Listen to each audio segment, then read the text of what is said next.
I am Groot.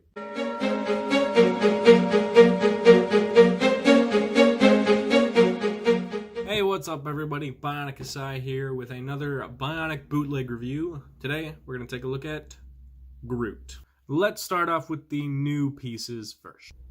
So here are the new pieces for Groot. Interestingly enough, his chest piece is a Jin Urso torso with wood printing. So that's strange. He also has brown thigh armor with wood printing, which is kind of neat. And he has this very strange Groot head with wood printing. It's kind of hard to make out the mouth in all that wood printing because there's black lines, but it's a G2 mask, which is very strange. If I can grab the head for you. Here's the head. It goes on like so, like normal. The pop-off function with the brain stock does not work with this mask for obvious reasons. And then it can also work upside down, which is kind of neat. I kind of dig that. I think if I paint it after this review at some point, I might use it like this, so it just doesn't look like the Groot head. There's that. And then we have a trans red 2016 brain stock, which I have one of these already. I got it from my first Iron Spider knockoff figure, but it's really cool to get another one. And then here is a brown 6-long armor shell, which has not been officially made by Lego, which is very cool. And then I believe this wider armor shell hasn't been made by Lego either. Fairly certain, but not 100%, so correct me if I'm wrong, but I don't think it has been. And then there's this, which is strange. It's kind of dark red. It's kind of like dark red hand pieces, but it's also not in line with the usual dark red. Let me grab a piece to show. So here's the dark red hand, and here's the regular dark red color, and it's similar on camera, but in person, it's kind of like if you mixed a little bit of brown into dark red. That's kind of how it looks. It's just very strange. It's so bizarre, and I'm not really sure why both fist pieces are in this like dark red color when they had a really good brown color for everything else. It's very strange, and I'm not really sure why they did that. Yeah, I don't know. It's just really weird, but it's cool. I mean, I guess it's dark red hands, sort of-ish. So now let's get on to the rest of the figure itself. Here's Groot, and just to start out, I have a few problems with this figure, but other than that, I think it's close to being like set quality of what we could have expected for like if we had ever gotten a CCBS Groot, basically, like Teenage Groot. So let's get into it, starting from the ground up with the legs. So the legs are interesting. It uses the beast feet in brown with friction extenders, and then the thigh armor for the shins. And then the shins are the longest bone piece. So that's strange. And then the thighs are the shortest bone piece with the vertical joint and a ball joint in the middle, with the 6 long shells and then some brown vine pieces. So that's one of my problems with this figure, is the weird leg proportions. Now, I'm not sure what Groot's teenage anatomy is like, how big his shins are compared to his thighs. So maybe it's accurate. Probably not, though. So here's the chest plate and torso. It's got the wood printing, and then on the back it's got this piece that we got one of these in this color from Han Solo in the Star Wars line, and then we got the brown armor right there. He does have a gear function. So here's that function, and it's kind of awkward to access because the gear is right up against the torso. So that's not the greatest. And then another thing about the function is the the armor shells kind of rub up against the torso. And since the ball joints are right next to the torso, if you try to articulate too much, it starts pulling out, and then eventually you're just going to get that to happen. That's a little bit of a pain in the butt with this figure, if I can.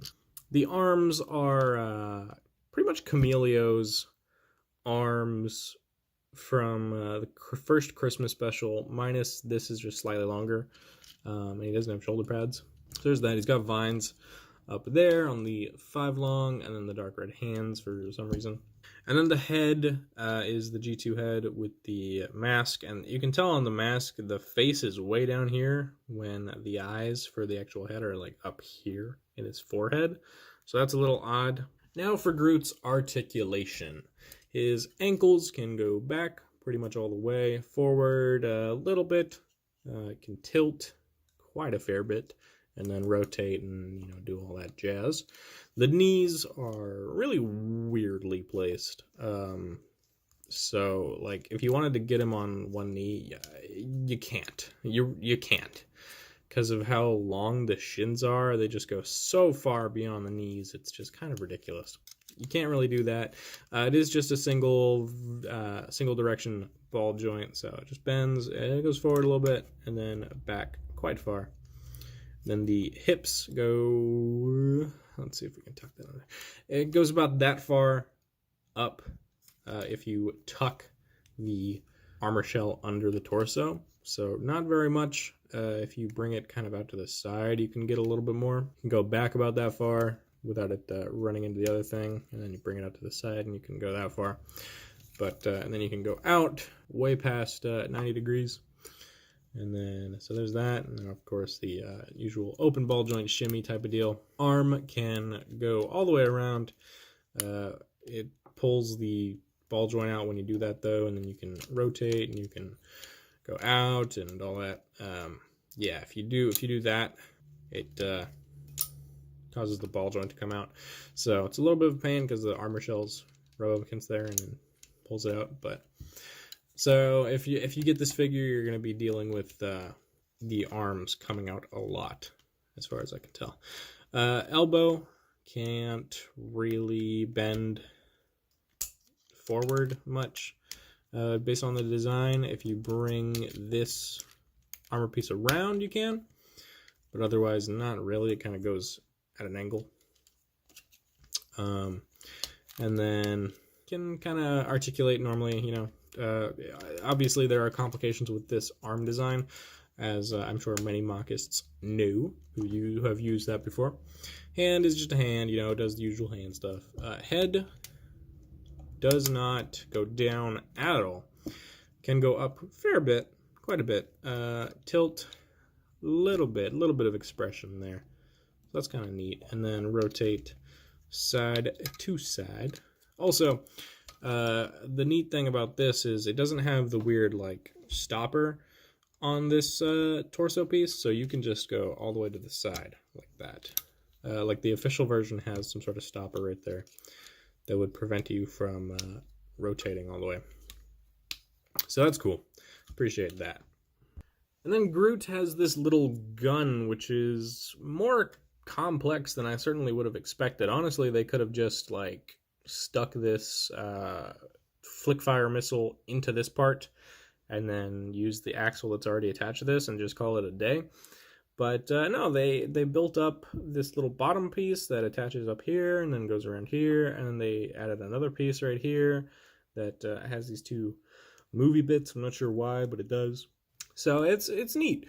It's not very good. It's not a particularly great gun design or anything, but it's just kind of neat that they put so much effort into that. So that's cool. I am Groot. Pew, pew, pew, pew, pew, pew, pew, pew. So all in all, I think Groot is a pretty solid figure, minus a few issues here and there. If we had ever gotten CCBS MCU figures, I really do not think they would have used a Jyn torso for Groot. But otherwise, I could have really seen this being a set for the most part. Lego has made some awkward decisions, kind of like what happened with the legs here.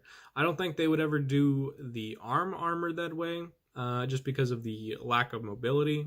But otherwise, I could have seen this being a set, honestly, and I think it's pretty cool. So that's my thoughts on it. I think it is worth it for the brown pieces, even the wood pieces. You know, you could do some interesting stuff with that, make like a mock with some wood armor or something like that. But other than that, I think he's all right. Not the best knockoff I've looked at, not the worst. Just kind of middle of the road. He's all right. So thank you everybody so much for watching. Let me know what you think of Groot in the comments, and I will see you guys next time when I look at Black Panther.